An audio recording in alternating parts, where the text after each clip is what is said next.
Okay, I came in here for a quick moment because I'm taking a rest, taking a break just for a second, and I'm in here checking out news sources and other things that's being presented and stuff. But I want you to hear. I can't even begin to do this justice. I would actually do an injustice trying to provide commentary to this particular statement. I need for y'all to listen to this. What this is Democracy Now! And the headline is that ACLU, Obama's administration claims it has authority to kill American citizens. I want you to listen to what he says, all right? Listen real close. Listen. All right? February 5th, 2013, Jamel Jaffier, Center for Democracy. If you look at the memo, the briefing paper that was released yesterday, there's no geographic line. And you can remember how most of the country reacted when President Bush declared the authority to hold American citizens detained in the United States. Most of the country said, you can't be serious, you're going to treat the United States as part of the battlefield. You're going to detain American citizens inside the United States as enemy combatants. And now the Obama administration, if you accept the memo on its face, you accept the briefing paper on its face, the Obama administration is making, in some ways, a greater claim of authority. They're arguing that the authority to kill American citizens has no geographic limit. Ooh-wee. Man, I tell you what. Now, my question is, who's going to implement these orders? Will it be the military, American citizens? Will it be American SWAT teams, American police, American FBI? Have they actually declared war upon the American people? Have they? Well, anyway, I got another news article sent to me here. It says the Liberty Beacon. And these are the headlines right here. And just so you'll know, I'm not making this stuff up as I go. I'll provide a link at the bottom right here, and you can read it for yourself. Let me see how long this article is. And this is another shocking thing. I'm not so sure I'm going to actually read all this, but listen to this real quick. Obama gives foreign cops new police powers in the U.S. Published February 4th, 2013. And the article reads, and let me get over here real quick. A little discussed executive order from President Obama giving foreign cops new police powers in the United States by exempting them from such drudgery as compliance with the Freedom of Information Act is raising alarm among commentators who say INTERPOL already had most of the same privileges as diplomats.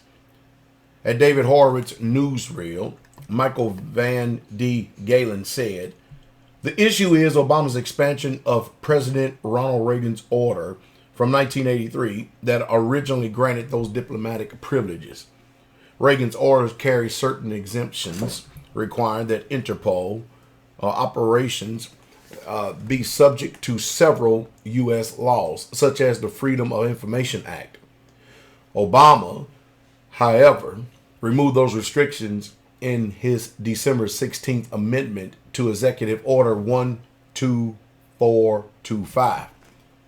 That means, Van der Galen wrote today, this foreign law enforcement organization can operate free of an important safeguard against government and abuse.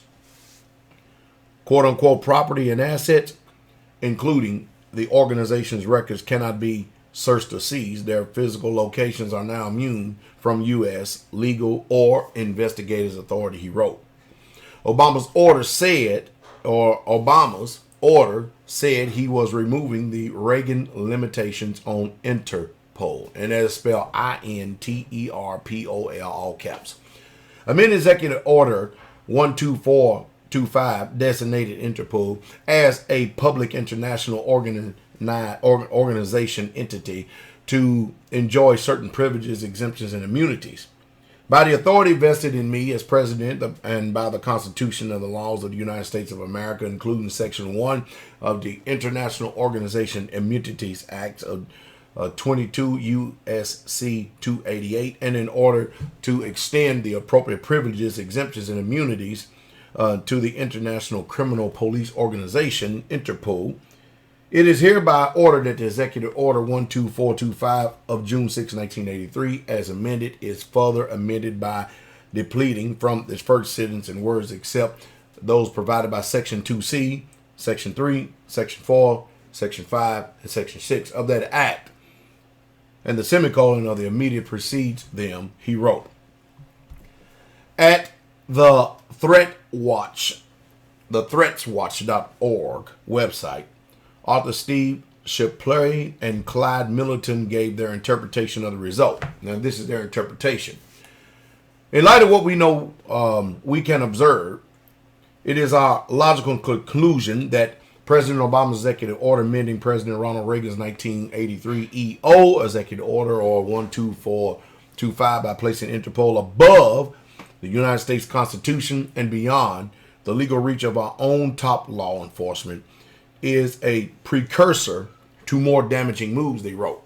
When the path of the road map converges, Iraq withdrawal, Guantanamo closure, perceived American image, improved international, and the empowered Interpol in the United States, it is probable that President Barack Obama will once again make America a signatory to an international criminal court.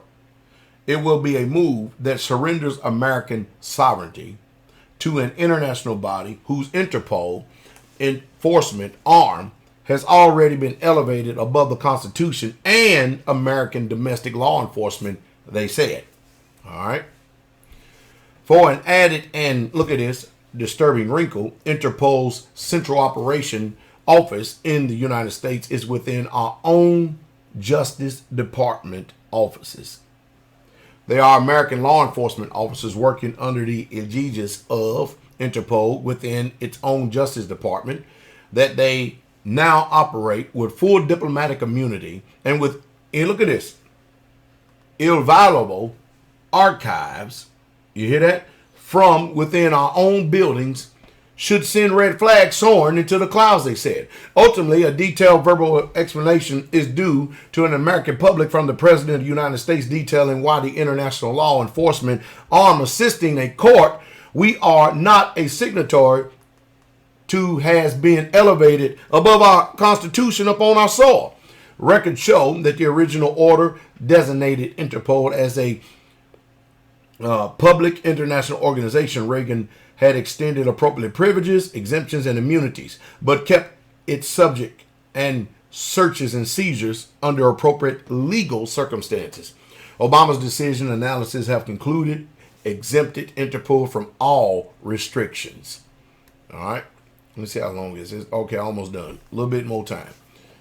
The international law enforcement body now operates on American soil beyond the reach of our own law enforcement arm, the FBI, and is immune from Freedom of Information Act requests, threat watch reports. And at the Patriot Room, it was explained that there is a reason for a certain level of immunity. Before we get our knickers in a bunch, there is logic to this immunity.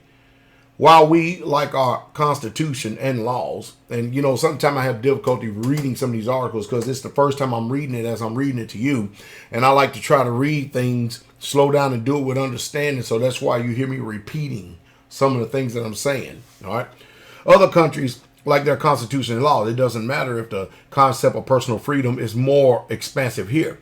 If we expect immunity in their country, now we have to extend it to them here. But with Obama's change, it means that we have an international police force authorized to act within the United States that is no longer subject to the Fourth Amendment search and seizures. Anthony Martin at the Examiner noted that the international agency now can operate in the U.S. with full immunity from U.S. laws and completely independent from the oversight from the FBI. At the International View, Andy McCartney asked, why would we elevate an international police force above American law? And why would we immunize an international police force from the limitations and constraints the FBI and other American law enforcement agencies? Why is it suddenly necessary to have within the Justice Department a repository for stashing government files, which therefore will be beyond the abilities of Congress, America, law enforcement, the media, and the American people to scrutinize? At UN Dispatch, which is a blog on the United Nations, Mark Leon Goldberg, who explained he worked at Interpol's headquarters in France in 2002 and said there isn't much danger of the Interpol agent whisking Americans off to jail. But he confirmed as a specific reason why the Obama administration would decide last week to extend Interpol to the same suit of the diplomatic privileges they are typically accorded to international organizations. I don't have a good answer for that. My sense is that it probably has something to with the accessibility of Interpol's secure criminal database on things like stolen passports and the like. But the Obama critics of Obama file weren't convinced. By this executive order, Obama has conferred diplomatic immunity upon Interpol's exemption from being subject to searches and seizures by law enforcement, exemption from the U.S. taxes, and immunity from Freedom of Information Act, that's FOIA, requests, etc. Does Interpol have a file on Obama or his association? Read original here. And then they provide another one. So I'm going to put two links at the bottom of this and you be the judge. I tell you. There's no difference between Democrats and Republicans, none whatsoever at all. And I don't know what it's going to take for people to understand this thing. You need to see the forest for the trees. Wake up, smell the coffee, as the old proverbial saying says, so you don't be deceived. Prepare yourselves.